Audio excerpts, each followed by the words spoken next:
Okay, this is John Doyle here. I hope you can hear me. The bar seems to be going up, so I assume you can. I promised this video yesterday that I was going to record a video about poetry and criticism, and it does seem to be strange that it seems, or maybe this is just from what I've noticed, that out of all the forms of writing, the one that gets most criticism is poetry. And one of the things, and maybe this is obviously because I write blank verse or dramatic verse or lyrical poetry, whatever you want to call it,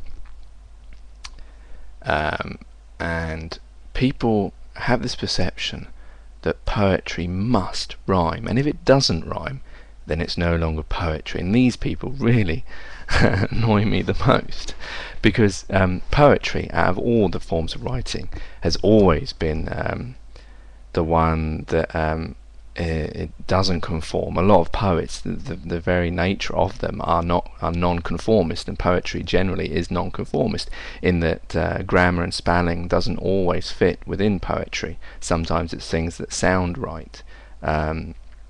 Also, you know, like a normal piece of novel writing will follow grammar in the fact of paragraphs, and you have to have dots and commas and things like that, whereas a poem is not necessary to put dots and commas after every line. You don't see a poem, you know, scan down 12 lines with commas at each end or full stops at each end. Sometimes they don't, because, you know, it is different.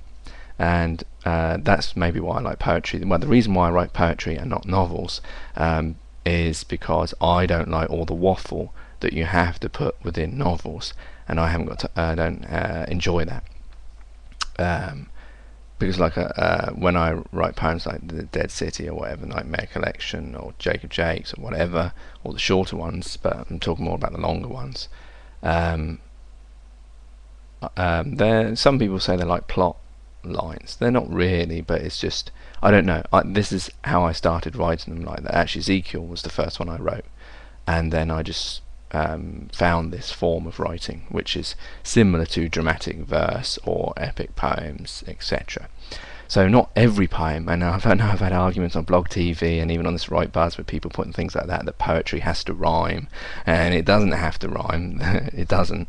I can name a few examples. Homer,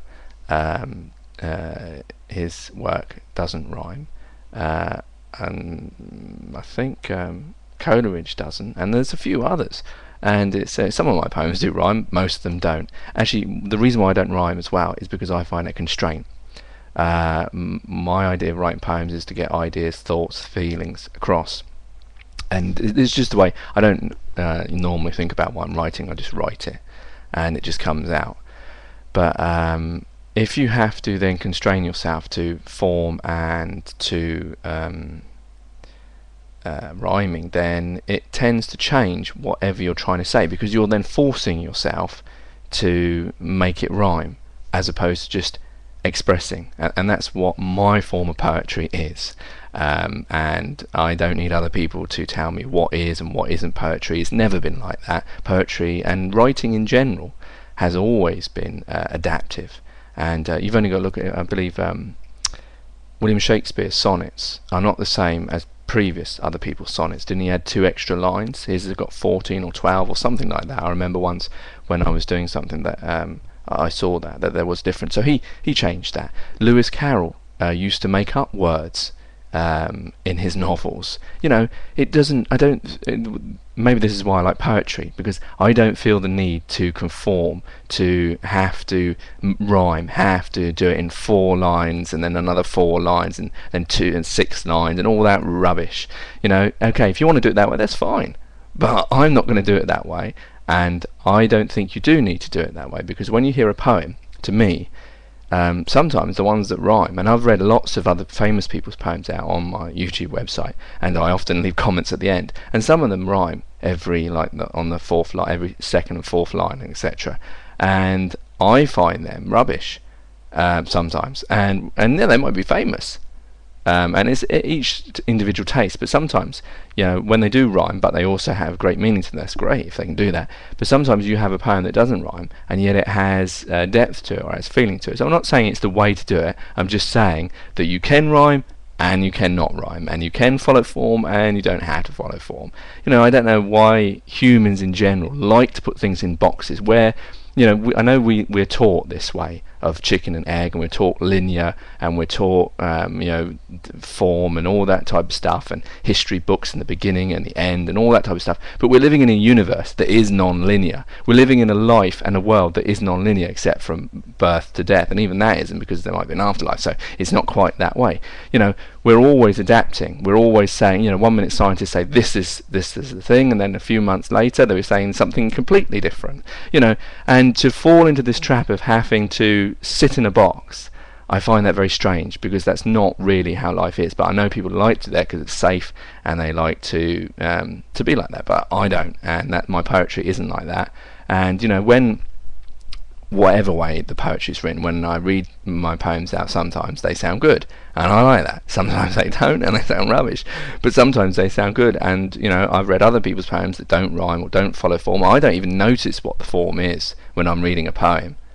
You know, I haven't been trained or anything like that. So even when I'm reading classical poems, I don't know if there's a form that they're writing every 4 lines or 2. I know there's sometimes the rhyming is 2 and 4, and sometimes there's 6 lines and all that type of stuff, and the different forms, but I don't think it's necessary. And this is all prompted, by the way, just in case you're wondering why I'm spouting out about this, because on that Right Buzz competition there was a comment when someone was saying about poetry, they were saying somewhere about having to rhyme, and then they corrected themselves, I think, and then they were talking about blank verse, and then they were talking about the way that it's set up, because my poems don't, you know, they're, you know, 1 minute the line, there might be 6, 8 lines, and then a gap, and then 12 lines, and then a gap, and then 6 lines. You know, I just write it as I feel, and as I feel, that's how it comes.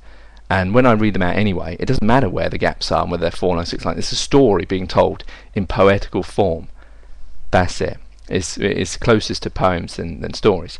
That's how I do it. And I don't feel, and I think I don't, you know, see why people need to, you know, if they see in a book someone's written as if they put it on stone, that, you know, it has to have 8 lines, and then it has to have 6 lines, and then it has to have 12 lines, and it can't have like 13 lines. Oh no, that can't happen. I mean, this is just, you know, the best poetry in my mind is when it can get across, and it doesn't matter how many words you use, and it doesn't matter whether it rhymes or not, and it doesn't matter whether it follows a form or not, but if it makes you feel, if it makes you think of something, if it encapsulates something, then I think that is poetry. And that's why I've always been a firm believer that anyone can write poetry if they express from their heart, mind and soul, then they can get that across. I don't think it needs training or anything like that. Yes, there's good and bad poetry, and I'm not saying that mine is good or anything like that, but I'm saying that it isn't necessary to always follow form. And it really annoys me when you get people that feel the need to almost get out the granite stone and bang away, and yet the person themselves it is a poet. And yet poetry by its very nature is non-conformist. You can only look at poetry in general, and writing in general is never been, you know, it's never been the same. So it's always been adaptive, and there's always been new forms and etc. So if you don't like whatever my form is, then this is a new form of poetry that I've created, and that's it. Simple. Same as like Shakespeare adapted sonnets, same as C.S. Lewis added extra words, and lots of other writers and poets have changed things throughout history. And if we were to stick by the very same rules that we started off with, then we'd be very bored of them, wouldn't we? So, you know, English and poetry and writing has always been adaptive and always will be adaptive, and we shouldn't sit in a box all the time and not look outside it. It's a non-linear universe we're living in. A non-linear way of thinking is the way we should be thinking. I know it's very difficult because we're trained in linear thinking, but that's not the way of the world. Anyway, that's all enough. A lot of old rubbish at the end there, but never mind. I just wanted to put that across, and I hope you enjoyed this video as much as I enjoyed delivering it to you. Thank you kindly. Take it easy. Take care. God bless and peace. Which I've got to do this side because you can't see.